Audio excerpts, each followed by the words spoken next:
하나님을 믿는 사람들이지요. 우리가 믿는 하나님이 누구이신가를 우리가 알아야 하나님을 바르게 잘 믿을 수가 있습니다. 또 누구가 당신이 믿는 하나님이 어떤 분이냐라고 이렇게 질문할 때 우리가 확실하게 바르게 소개해 줄 수 있어야 됩니다.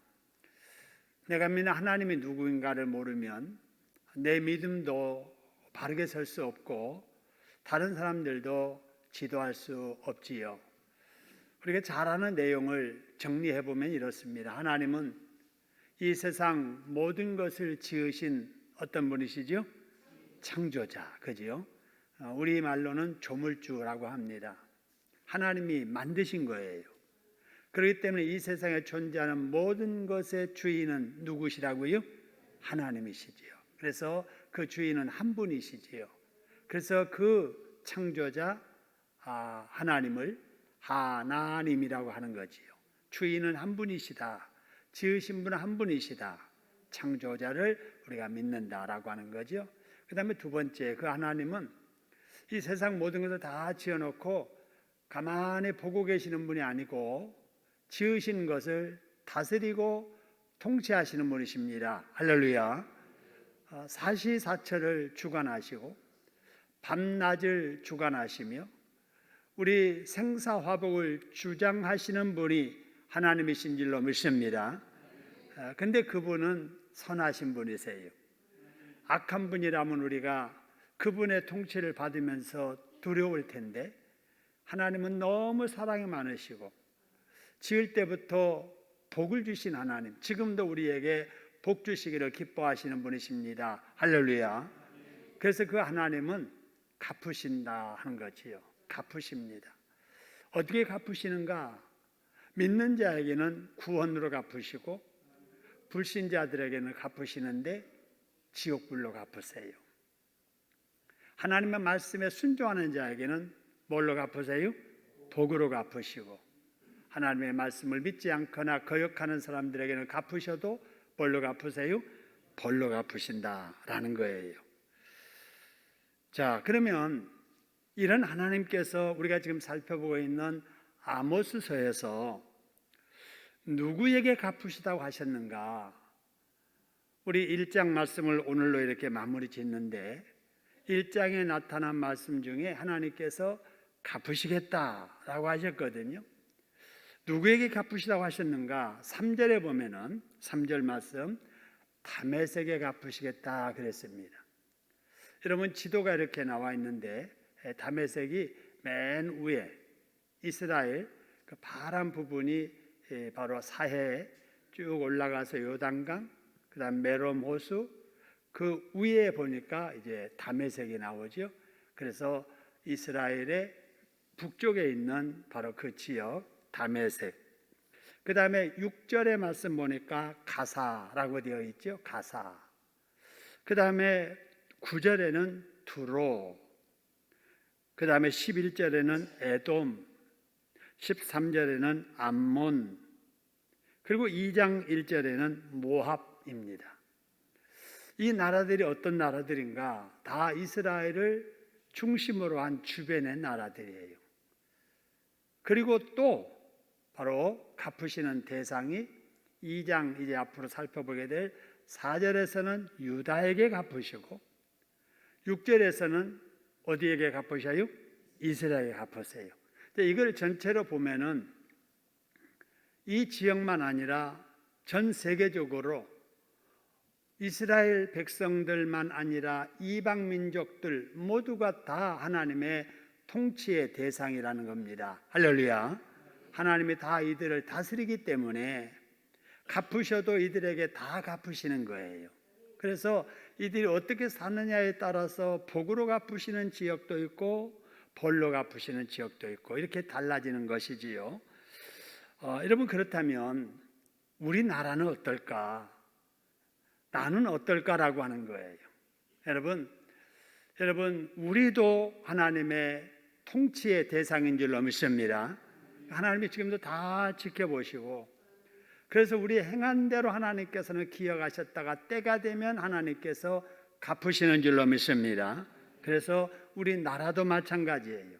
우리 나라도 하나님께서 지켜보시고 주변의 나라도 지켜보시고, 그래서 참 이 국제적으로 어려울 때 우리가 꼭 기억해야 될 것은 하나님께서 우리나라 지켜주실 줄로 믿습니다. 한국교회가 살아있고 우리가 하나님 앞에 기도하는 한 하나님 우리를 절대로 버리지 아니하시고 열강 중에 우리나라를 지켜주시고 불신자들 틈에서도 우리 믿는 자들 하나님께서 보호해 주실 줄로 믿습니다. 자, 왜 그러냐 하면은 이 세상의 모든 나라가 다 하나님께 통치받고 있고 모든 사람이 다 하나님의 피조물이기 때문에 그렇다 하는 거예요. 그래서 나도 하나님의 통치의 대상이고 갚음의 대상이다 라고 하는 거지요. 자, 그러면 어떻게 해야 우리가 벌로 갚음을 받지 않고 복으로 갚음을 받을 수 있을까 하는 거예요. 사람들은 다 장래를 예견할 수 있잖아요. 내가 이랬으면 좋겠다, 그런 게 있잖아요. 그래서 우리가 장차 하나님 앞에 설 때 아니면 이 세상을 살아갈 때 벌받지 않고 저주받지 않고 복받으며 살기를 원하는데 어떻게 해야 벌받지 않고 우리가 복받으며 살 수 있을까? 그것은 하나님께서 그동안에 어떻게 갚으셨는가 전례를 보면 알 수 있는 거지요. 그죠? 그래서 지금까지 해오신 하나님의 일들을 통해서 이런 경우 이런 사람들에게는 이렇게 복을 주셨구나. 근데 이런 경우에 이런 사람들에게는 이렇게 벌 주셨구나. 이런 전례들이 있잖아요. 그 전례들을 하나님께서 우리 하나님을 믿는 사람들에게 보고 참고하라고 모아놓은 것이 바로 이 성경 말씀이지요. 그래서 성경 말씀을 보면 복받은 사람들에 대한 이야기도 나오고 벌받은 사람들의 이야기도 나오게 되지요. 그래서 우리가 이 성경 말씀을 보면서 이런 경우에 벌받았구나. 그러면 우리가 그 벌을 받지 않으려면 그렇게 살지 않아야 될 줄로 믿습니다. 근데 성경 보니까 이 사람들은 이런 복을 받았구나. 그러면 나도 이런 복 받으려면 이렇게 살아야지. 이런 지혜가 우리에 있어야 됩니다. 할렐루야. 오늘 또 이 본문의 짧은 3절의 말씀을 통해서도 이런 지혜가 우리들에게 있기를 소원합니다. 자, 그러면 오늘 본문의 말씀을 한번 보지요. 오늘 아모스서 1장 13절에서 15절의 말씀인데요. 오늘 여기 말씀을 보니까 여호와께서 이와 같이 말씀하시되, 뭐라고 말씀하셨느냐? 누구의 서너 가지 죄로 말미암아 그의 벌을 돌이키지 아니하리라 그래서요. 암몬 자손이 나오죠. 암몬 자손. 여러분, 암몬 자손이 어떤 자손인가 하면은요, 구약의 아브라함의 조카 롯의 아들의 후손들이에요. 아브라함의 조카 롯의 아들의 후손들이다. 여러분 이렇게 정리하고, 그런데 이 족속에 참 희한한 출생의 비밀이 있습니다. 그 비밀이 기록된 것이 어디냐면은 창세기 19장의 말씀인데요. 30절부터 38절 좀 긴 내용인데 여러분 들어보면은 무슨 내용인지 금방 아실 내용입니다. 이게 뭐냐면은 이제 롯과 작은 딸 사이에서 아들을 낳게 돼요. 롯이 딸하고 잠자리 해가지고 아들 낳았다니까요. 참 희한한 일이죠. 롯의 두 딸이 아버지로 말미암아 임신하고 그 다음에 아들을 낳았는데 그 아들의 후손이 바로 이 암몬 자손들이다라고 하는 것이죠. 어떤 연고로 아버지가 딸하고 잠자리 해가지고 아들 낳게 됐는가? 때는 여러분 소돔과 고모라 성이 망할 때입니다. 그때 하나님께서 롯의 식구들을 다 소돔 성에서 나오게 하지요. 그러면서 당부하기를 뒤를 돌아보지 말아라 그러잖아요. 근데 롯의 식구들이 다 나오다가 롯의 아내가 뒤를 바라보지요. 자기 집이 불타는 것을 아마 걱정이 돼서 그동안에 쌓아놨던 이러한 귀한 것들이 다 없어지는 것이 너무 아까워서 바라봐서는 안 될 뒤를 돌아보다가 뭐가 돼버리죠? 소금기둥이 돼버립니다. 제가 성지순례 가서 실제로 소금기둥 봤거든요. 소금기둥이 있는 거예요. 그러고 나서 약혼했던 사위들 피하자고 하니까 농담으로 여기고 안 나왔잖아요. 거기다 다 죽었어요. 그러니까 롯의 가족이 이제 살아있는 가족이 누구냐면은 아버지하고 두 딸밖에 없는 거예요. 자, 그래서 이제 아버지와 두 딸이 살고 있는데 이제 딸들이 이제 고민이 생긴 거예요. 무슨 고민이냐? 대가 끊길 상황이 된 거지요. 그래서 이들이 이 문제를 어떻게 해결할까 고민하다가 큰딸이 아주 희한한 생각을 하게 됩니다. 동생하고 의논하는 거예요. 우리가 아버지에게 술을 마시게 해서 술을 취하게 해서 동침하자. 아마 동생이 그러면 어떻게 해요? 아버지하고 어떻게 잠자리를 같이 해요? 그랬겠지요. 내가 먼저 할게 해서 아버지하고 큰딸이 아버지에게 술을 마시게 하고 같이 잠자리를 하게 됩니다. 그래서 아이를 갖게 됐어요. 그 이튿날 작은 딸이 언니가 그럽니다. 오늘은 네 차례다. 또 이튿날도 아버지에게 술을 잔뜩 마시게 하고 취한 그런 상태에서 작은 딸이 아버지하고 또 동침합니다. 그래서 이 딸도 잉태해서 아들을 낳게 됩니다. 여러분, 여기에서 우리가 한 가지 교훈을 얻고자 하는 것은 이들이 믿음의 계대를 이으려고 하는 그런 마음은 대단하지요. 그죠? 이방인들하고 같이 살아서 가정 이루어서 자식 낳을 수도 있지만 우리 믿음의 계대를 이어가야 된다라고 하는 그런 마음은 대단히 귀한 일이나 그 뜻을 이루려는 뭐가 잘못된 거예요? 방법이 잘못된 거예요. 여러분, 우리가 이 세상에 살면서 믿는 자로서 꼭 기억해야 될 것은 결과도 중요하지만 그 결과에 이르는 과정도 여러분 중요한 줄로 믿습니다. 꽝 잡는 게 매라는 식으로 살면 안 돼요.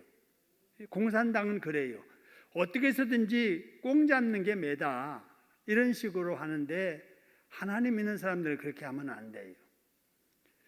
방법도 하나님의 뜻에 따르는 방법을 사용해야 되고 과정도 하나님의 뜻에 맞는 과정을 취하면서 살아야지 뭐 방법도 수단도 상관없이 결과만 뭐 이렇게 좋은 결과 내놓았다고 하나님 앞에 칭찬되는 것은 아니다라고 하는 거지요. 그 다음에 이제 두 번째는 아무리 부녀지간에도 성년이 된 이후에 잠자리를 한 방을 쓰는 것은 위험하다 하는 거지요. 그죠? 여러분, 자녀들도 그래요. 남매들을 같이 한 방을 쓰게 한다든지 뭐 친척이라고 뭐 조카라고 뭐 삼촌이라고 뭐 놀러 와가지고 한 방을 같이 쓰게 한다든지 하는 것은 대단히 위험합니다. 그래서 우리 그 속담에도 남녀 7세 뭐라고 그래요? 부동석이라. 그 말이 그래서 나오지 않았나. 사람은 이 성적인 욕구라고 하는 것은 충동적으로 생기거든요. 아무런 생각 없다 어느 순간에 같이 있을 때 어떤 일이 벌어질지 모르기 때문에 이 이성간에는 참 조심해야 되겠다 이런 생각을 합니다. 아버지와 딸 관계도 지금 이런 일이 벌어지잖아요. 그 다음에 이제 또 한 가지는 좋지 않는 일의 그 원인을 살펴보면은 언제나 따라오는 게 있습니다. 그게 뭐냐? 욕심과 뭐예요? 술입니다. 술. 이 세상에 일어나는 모든 문제들을 보면은 돈이 문제가 원인이 되고 돈 때문에 문제가 생기고 술 때문에 문제가 생겨요. 여기 또 성적인 문제 여기 이제 연관돼서 또 생기는 거지요. 그래서 우리 예수 믿는 사람들은 욕심을 잘 다스려야 되고 돈에 시험 들지 않도록 해야 되고 이성 문제, 술 문제로 우리가 시험 들면 안 된다라고 하는 거지요. 술은 사람의 온전한 정신을 잃고 실수하게 하기 때문에 술을 멀리 해야 됩니다. 어떤 사람은 그래요. 취하지만 않게 먹으면 되지. 적당히 먹으면 혈액순환에도 좋고 약이 되는 거야. 이렇게 말하는데 여러분 술을 조절할 수 없는 거지요. 술을 드셔본 분은 다 아시겠지만은 처음에는 사람이 술을 먹지만 나중에는 뭐가 뭘 먹어요? 술이 사람 먹는 어쩜 그렇게 잘 아세요? 여러분 술은 이렇게 통제가 불가능하지요. 그래서 아예 예수 믿는 사람들 술을 끊어야 됩니다. 근데 아직도 술을 끊지 못하고 적당하게 나는 마셔. 1년에 한두 차례 친구들 만나면 좀 마시는데 그거야 또 어떻게 했어? 여러분 이렇게 약한 마음을 가지면 안 돼요. 하나님께서 기뻐하지 않는 일은 여러분 철저하게 청산해야 될 줄로 믿으시기를 소원합니다. 어쨌든 이렇게 해서 롯의 이제 큰 딸이 낳은 아들이 모압 족속이 되고요. 작은 딸이 낳은 아들이 베남미 암몬 족속이 되게 됩니다. 그래서 요단강 동편에 요르단 지역의 야복강과 아논강 사이에 위치해서 이들이 정착해서 살게 되지요. 이렇게 해서 두 종족이 이제 생겨나게 된 거지요. 그러므로 모압 족속과 암몬 족속은 형제 족속이고 이 두 족속은 이스라엘과 역시 초상에 같은 족속들이지요. 여러분 이런 사람들에게 하나님께서는 어떤 관계로 살라고 하셨을까 하는 말씀이 신명기 2장 19절에 이렇게 나옵니다. 거기 말씀 보니까 이스라엘 백성들에게 하나님께서 당부하시는 거예요. 자, 암몬 족속에게 가까이 이르거든 그들을 괴롭게 하지 말아라. 그들과 다투지도 말아라. 이렇게 말씀을 하세요. 그래서 이스라엘 백성들이 애굽에서 출애굽해 가지고 홍해를 건너서 이제 광야를 지나가는 그 여정에 이들이 사는 지역을 통과하게 됩니다. 근데 하나님께서 친족지간에 다투지 말라고 하시는 이 명령 때문에 이스라엘 백성들은 가나안 땅으로 가는 힘든 여정에도 그들의 땅을 침범하지 아니하고 피해 지나갑니다. 왜냐하면 혹시라도 부딪혀서 불미스러운 일이 생길까 해서 그런 일을 미연에 방지하기 위해서 피해갔던 이런 결과가 이 역사가 있습니다. 자, 이스라엘 백성들이 이렇게 암몬 족속에게 이렇게 다투지 않고 또 혹이라도 또 피해를 입히지 아니하려고 조심했다면 암몬 족속은 그럼 이스라엘 백성에 대해서 어떻게 했을까? 사사기 이제 3장 13절의 말씀을 보면은요 이런 말씀이 있습니다. 에글론이 암몬과 아말렉 자손을 모아가지고 와서 이스라엘을 쳐서 종려나무 성읍을 뭐한지라 그래서요? 점령한지라. 여러분 이 암몬 족속은 형제 나라 모압과 더불어서 이스라엘을 자주 괴롭히게 됩니다. 여러분 지금까지도 원수지간으로 이렇게 지나게 되지요. 여러분 이런 걸 보면서 남들과의 관계가 틀어지는 것보다도 가까운 사이에 관계가 틀어지면은 남보다 더 못한 관계로 변해버리게 됩니다. 그래서 여러분 우리가 동기간에 형제간에 의가 상하지 아니하도록 조심해야 됩니다. 내가 뭔가 손해보는 입장에서 살아야지 내 목 챙기려고 내가 손해보는 것이 좀 그래서 그걸 문제 삼고 따지고 그러려고 하다가는 관계 다 틀어지거든요. 우리 예수 믿는 사람들은 특히 믿지 않는 동기간들 틈에서 늘 손해보고 살아야 될 줄로 믿습니다. 내가 계산하고 내가 손해보지 않으려고 하면 관계 틀어지고 또 하나님에 대한 이미지가 또 나빠지게 되고, 그래서 오히려 전도를 막는 결과도 가져올 수 있거든요. 자, 그럼 이렇게 암몬이 이렇게 아주 악랄하게 자기의 형제 나라에 대해서 이렇게 행하는 일에 대해서 하나님은 뭐라고 하셨을까? 오늘 본문의 말씀이에요. 오늘 여기 말씀을 보니까 여호와께서 이와 같이 말씀하시되, 뭐라고 말씀하셨습니까? 암몬 자손이 서너 가지 죄로 말미암아 내가 그 벌을 돌이키지 아니하리라라고 하시는 거예요. 여러분, 죄에는 반드시 벌이 따라온다. 하나님께서 이렇게 갚으신다라고 하는 거지요. 근데 몇 가지 죄로 말미암아 내가 그들을 벌하기를 돌이키지 않는다고 그랬죠? 서너 가지 죄. 지난번에 말씀드렸죠. 아니, 많은 죄 중에 서너 가지면 얼마 안 되네, 이렇게 생각하기 쉬운데, 여기 서너 가지라고 하는 것은 그 종류로 하나, 둘, 셋, 넷이 아니고 반복적으로 짓는 죄를 말합니다. 회개하지 아니하고 계속 반복해서 짓는 여러 가지 죄를 이렇게 한두 가지가 아니야, 이런 뜻으로 서너 가지라고 이렇게 말씀을 하신 거지요. 그러면은 무슨 죄가 그들에게 있었을까 하는 거예요. 거기 13절의 말씀을 보니까 이는 그랬습니다. 이는 서너 가지 죄 때문에 내가 그들을 벌하리라라고 말씀하시면서 이는 그 이유를 말씀하시는 거예요. 그들이 자기 지경을 넓히고자 하여 그렇습니다. 그러니까 사람의 욕심이 한도 끝도 없는 거예요. 자꾸 옆에 나라 내 것 만들고 싶은 생각들이 많이 있는 거지요. 여러분, 요즘에도 세계가 자꾸 이렇게 분쟁이 자꾸 일어나지 않아요? 일본과 러시아가 어떤 열도 때문에 자기 소유권 가지고 지금까지도 다투고 있잖아요. 일본이 독도를 자기네 땅이라고 계속 우기잖아요. 또 중국과 우리나라 사이에도 섬 하나를 두고 긴장하는 가운데 있잖아요. 그래서 이웃 나라 간에 사이좋게 지내는 나라들이 별로 없습니다.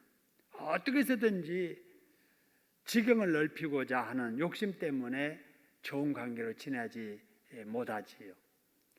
유일하게 좋은 관계로 지내는 나라가 아마 미국과 카나다가 아닌가 싶습니다. 미국과 카나다는 바탕이 이제 기독교 국가이기 때문에 서로 기독교적인 정신 가지고 서로를 인정하면서 이웃지간이지만은 우리나라 일본과 같은 그런 관계가 아니고 그래도 그렇게 잘 지내고 있지 않는가 싶습니다. 어쨌든지 이들이 자기 땅을 넓히고자 하여서 한 짓이 뭔가 보세요. 길르앗의 아이벤 여인의 뭐를 했다고요? 배를 갈랐다는 거예요. 아이벤 여인의 배를 갈랐다. 아주 참혹한 잔인한 짓이지요. 어떻게 아이벤 여인의 배를 갈른단 말이에요? 그러면은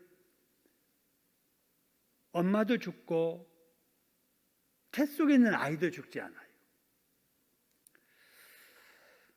여러분, 이 길르앗은 이스라엘의 12지파 가운데 갓지파가 길르앗에 있는 곳에 이제 정착을 하게 됩니다. 그런데 이 암몬 족속들이 단순히 자기 지경을 넓히겠다고 길르앗을 침공하고, 그 침공하면서 여러분 아이벤 여인의 배까지 가를 정도 되니까 얼마나 잔인하게 했겠습니까? 참으로 잔인한 짓, 아주 비인간적인 짓들을 하게 되지요. 그것도 자기들이 공격받아서 방어하기 위해서 한 것이 아닙니다. 어쩔 수 없어서 하는 짓이 아니었지요. 단 한 가지, 오직 지경을 넓히고자 하는 그 욕심 때문에 이런 못된 짓을 행하게 된 거지요. 그래서 우리 하나님께서 말씀하시기를 욕심이 잉태하여 뭐를 낳는다고 그러세요? 죄를 낳는다. 여러분, 이 잔인한 행동이 바로 남의 것을 내 것 만들려는 욕심에서부터 시작이 되었다라는 것을 보게 됩니다. 여러분, 어쨌든 성경에 보면 이런 잔인한 아이벤 여인의 배를 가르는 사건들이 여러 군데 나옵니다.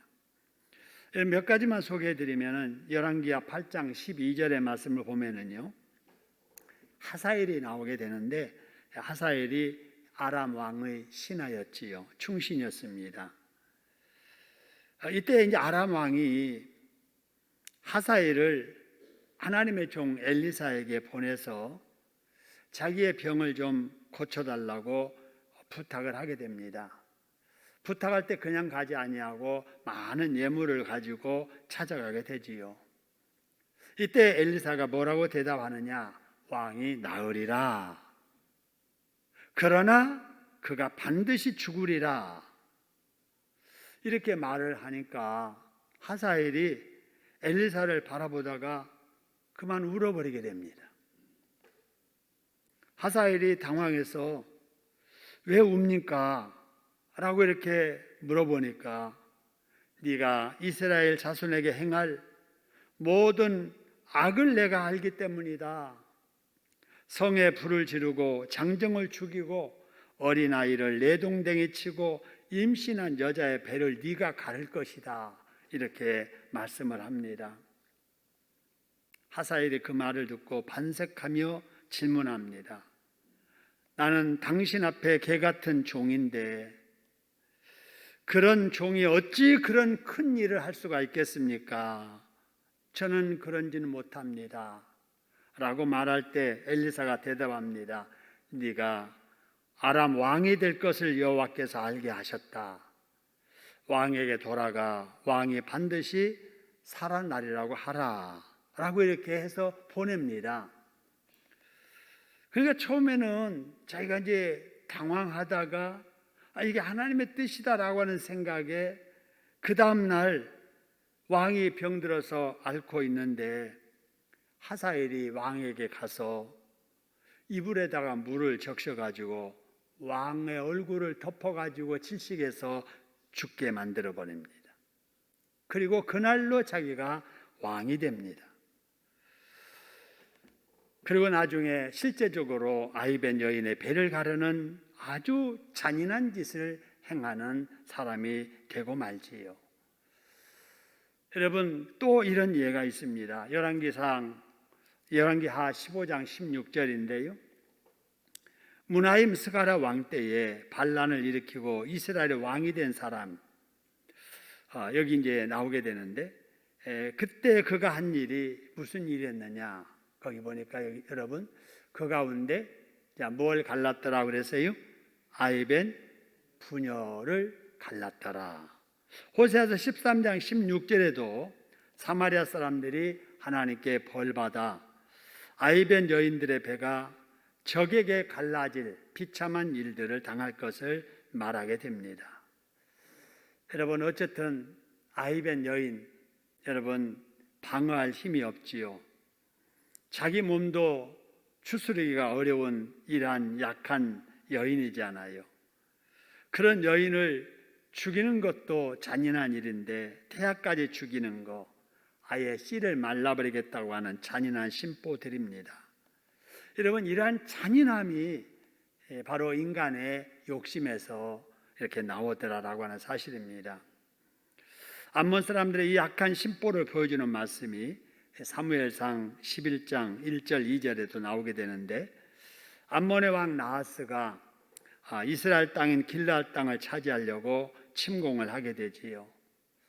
이때 길르앗 야베스 사람들은 우리 이렇게 싸우지 말자 하고 화친 조약을 맺자고 제안을 하게 됩니다. 그러나 이 암몬 사람들은 단호하게 거절합니다. 그러면서 하는 말, 너희의 두 눈을 다 빼고 화친하지 않겠다는 겁니다. 빼기 전에는. 그래서 철천지 원수처럼 멸시하고 모욕하게 되지요. 여러분, 이런 일을 하나님께 다 지켜보고 계셨던 거예요. 그래서 오늘 본문의 말씀에 내가 너희의 죄로 말미암아 내가 그 벌을 돌이키지 아니하겠다고 말씀을 하십니다. 여러분, 하나님은 예나 지금이나 다 지켜보고 계심을 믿으시기를 소원합니다. 다 지켜보세요. 올 또 힘들지만은 피곤하지만은 그래도 3일 예배 수요일 날 참여해서 찬양으로 봉사하고 반주로 봉사하고 기도로 봉사하고 말씀을 사모하는 마음으로 예배 참여한 우리들 하나님께서 다 지켜보시는 줄로 믿습니다. 다 지켜보세요. 지켜보셨다가 하나님께서는 때가 되면 여러분 하나님 기뻐하는 일로 수고한 우리들에게 복으로 갚아주실 줄로 믿습니다. 기도 응답으로 갚아주실 줄로 믿습니다. 어려울 때 도와주실 줄로 믿습니다. 약해지고 병들 때 하나님께서 고쳐주실 줄로 믿습니다. 여러분, 그런데 암몬 사람들은 복받을 짓을 못했기 때문에 하나님께서 벌로 갚으시겠다고 하셨는데 어떤 벌로 갚으시겠다고 하시는가? 오늘 14절 15절에 이런 말씀이 있습니다. 자, 내가 어디에 불을 놓고 궁궐을 사르겠다 그래서요? 람바성입니다. 람바성. 랍바성이죠. 랍바성. 이 랍바성에 불을 놓아서 궁궐까지 살라버리겠다라고 이렇게 말하는데 이 랍바라고 하는 성은 암몬의 수도입니다. 근데 이 랍바성과 아주 이렇게 관련 있는 우리가 아는 큰 사건이 하나 있습니다. 그게 뭐냐면요. 여러분, 이 다윗이 부하들을 전쟁에 다 내보내 놓고 혼자 왕궁의 지붕 위에 올라가서 이곳저곳을 살피다가 아니 그 밑에 건너집에서 대낮에 목욕하던 이웃집에 살던 밧세바를 보게 됩니다. 여러분, 이 여인도 문제지요. 아니 목욕을 하면은 집 안에서 조용히 남의 눈에 안 띄게 할 일이지. 그것도 대낮에 아니 벌거벗고 밖에서 목욕을 하는 거예요. 이것을 다윗이 보는 순간에 성적인 충동이 발동하게 됩니다. 그래가지고 권력을 이용해서 그 여인 데려오라 해가지고 데려다가 여러분 집에서 동침하게 되지요. 유부녀와 간음죄를 저지르게 됩니다. 그렇게 믿음 좋은 다윗도 성적인 욕구를 억누르지 못해서 이 짓을 하게 된 거지요. 남편이 있는가 물어봤더니 남편이 있대요. 누구냐 물어봤더니 전쟁에 나가서 싸우고 있는 바로 자기 부하의 아내인 거예요. 충성스러운 부하 군인이지요. 그런데 그 아내를 데려다가 동침을 했으니 이걸 은폐하기 위해서 자기의 충성스러운 부하 우리아를 최전선에 바로 이동 배치해서 싸우게 합니다. 그곳에서 이 우리아가 싸우다가 전사하게 되지요. 여러분, 이것은 다윗의 간접 살인 행위입니다. 가정 파괴 행위이지요. 근데 여러분, 이 우리아가 최전선에서 적과 싸우다가 죽은 그 최전선이 바로 이 랍바입니다. 랍바가 여러분 암몬의 수도라고 했잖아요. 그러니까 수도이니까 그 마지막으로 그 수도를 지키기 위해서 아마 치열하게 싸웠던 것이 아니었나 이렇게 생각이 됩니다. 그래서 이 랍바가 암몬의 수도이고 지금 요르단의 수도이기도 합니다. 하나님께서 이 암몬의 수도 랍바성에 불을 놓아서 그 궁궐을 사르겠다고 하셨습니다. 그리고 그 다음에 말씀하시기를 14절 이어지는 말씀에 보니까 전쟁의 날에 외침이 있게 할 것이다. 회오리 바람 날에 폭풍같이 할 것이다 라고 하게 되지요.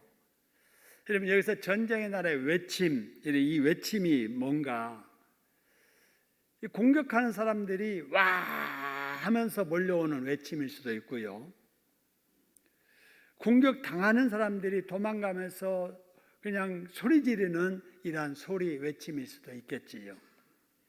근데 여기서 이제 나오는 그 외침은 정황상 이 공격하는 사람들이 소리 지르는 그런 고함 소리일 겁니다. 여러분, 전쟁에서 지금 그 적군들이 쳐들어오는 그 소리 얼마나 겁이 나겠습니까?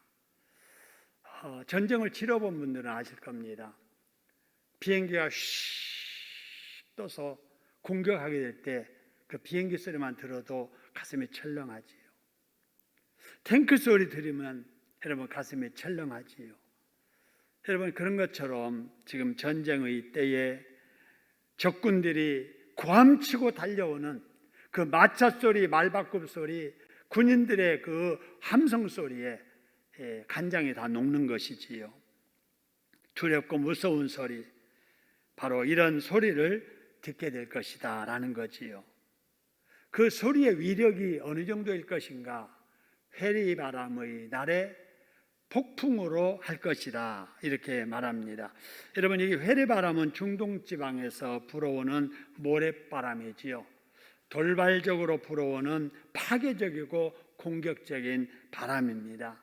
마치 태풍이 불어와 가지고 모든 비닐하우스 다 그냥 넘어뜨리고 또 농작물 다 쓰러뜨리고 과일 다 떨어뜨리고 고층에 있는 간판들 다 떨어지고 유리 깨지고 이 난리와 같은 그런 폭풍, 이런 일들이 있게 될 것이다 라는 거지요.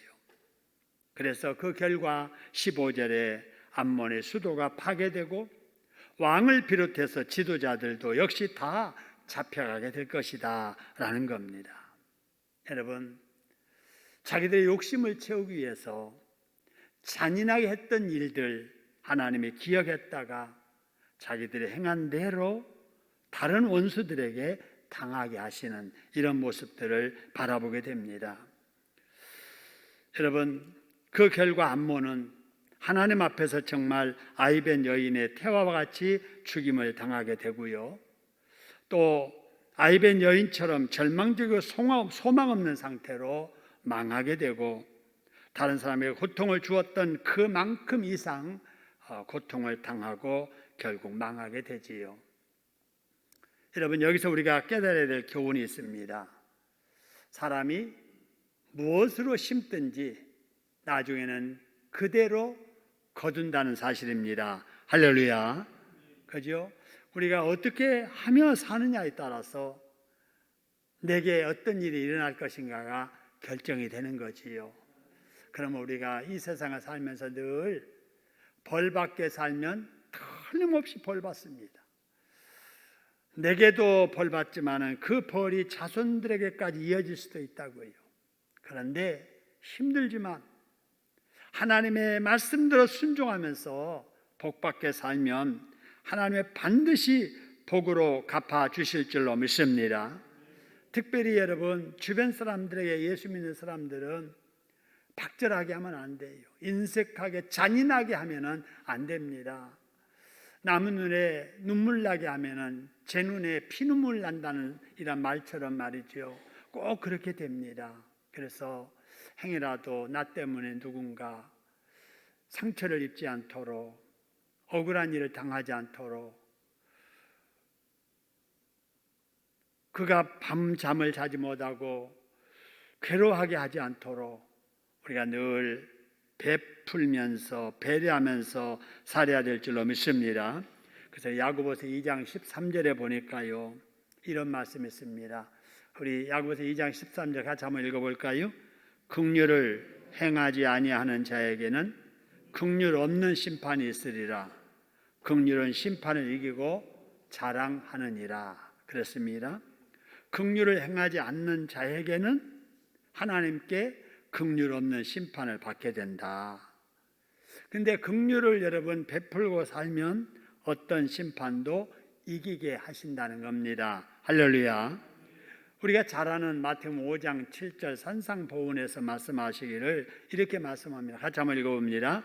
긍휼히 여기는 자는 복이 있나니 그들이 긍휼히 여김을 받을 것임이요. 그랬습니다. 다른 사람을 이렇게 볼 때 불쌍히 여겨주는 마음이 있어야 되지요. 측은하게 여겨주고, 어떻게 하면 내가 도와줄까, 얼마나 힘들면 저럴까.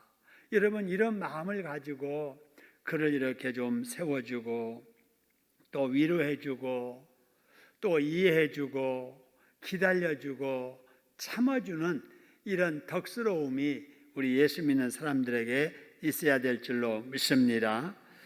그러나 암몬 사람들은 그러지 아니했지요. 그들의 지도자들 역시 그렇게 살지 못했지요.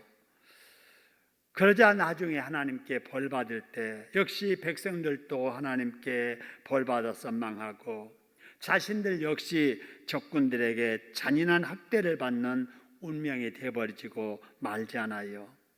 우리는 언제나 주변 사람에게 사랑과 긍휼과 동정과 자비를 베풀며 살아야 될 줄로 믿습니다.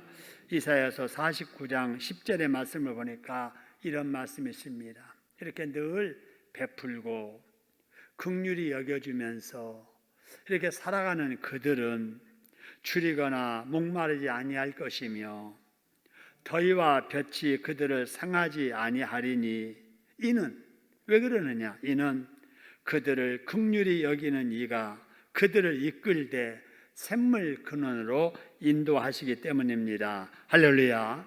그렇습니다. 우리가 늘 베풀고 덕 있게 살면 하나님이 그걸 기억하셔서 여러분 오늘 여기 표현대로 여러분 햇빛과 그 다음에 더위가 있을지라도 상하지 아니하도록 샘물 있는 근원으로 하나님 우리를 이끌어 인도해 주실 줄로 믿습니다. 여러분 그러므로 우리는 주변에 있는 어려운 사람들 사랑으로 돕고 긍휼한 마음으로 동정과 자비를 베풀며 살아가는 우리가 될 수 있기를 소원합니다. 그래서 이 땅에 사는 날 동안에 주변 사람들에게 덕망 있는 사람, 참 진실한 사람, 사랑 있는 사람이라고 인정받고 우리 하나님께도 복받는 저와 여러분 될 수 있기를 주님의 이름으로 축원합니다.